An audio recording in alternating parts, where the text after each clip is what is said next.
E aí galera, tudo bem? Aqui é o Felipe novamente, ensinando uma mágica. Vamos passar para a minha mão.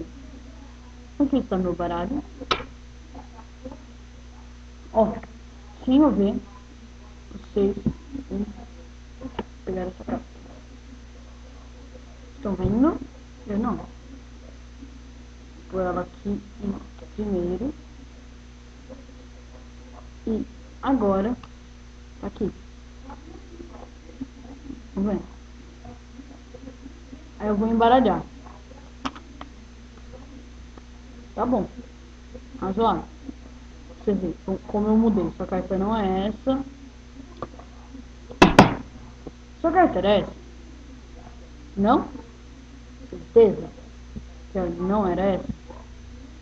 Então tá bom, vamos puxar ela. Pô, ela aqui no meio. Ramalala. Pegar minha varinha mágica. Kazan!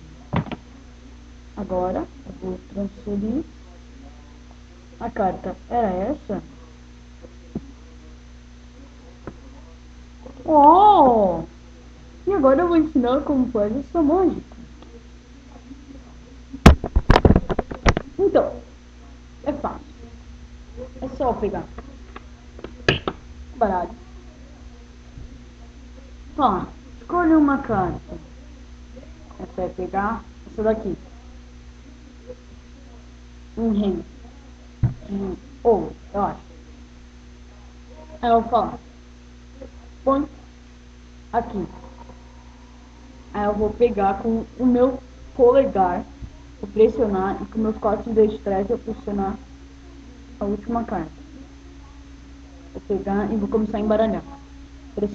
Quando eu pressionar, olha o que vai acontecer.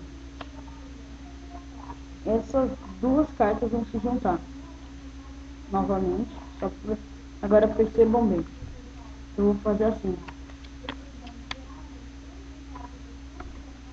A única coisa. Aí sua carta vai ser essa. Aqui, última.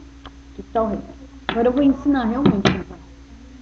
Vai pegar sua carta, puxa a outra. Essa. Vou ela em primeiro. Pressionar com o dedão. Ó. Aí vai vir aqui. Eu só vou jogar a carta na frente.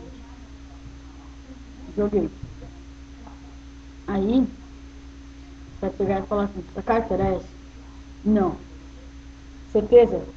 Sim, não era essa. Aí você vai jogar, olha aqui, um pouquinho pra frente, a última carta. Vai pegar aqui, aí você vai puxar essa daqui. Puxou, então vamos pegar ela, pessoal.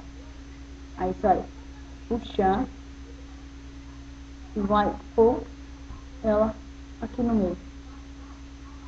Aí você vai pegar, o laca zoom, vai passar pro outro lado. Essa é a sua carta. Oh! Então é isso, se você gostou, clique em gostei aqui embaixo. E fui!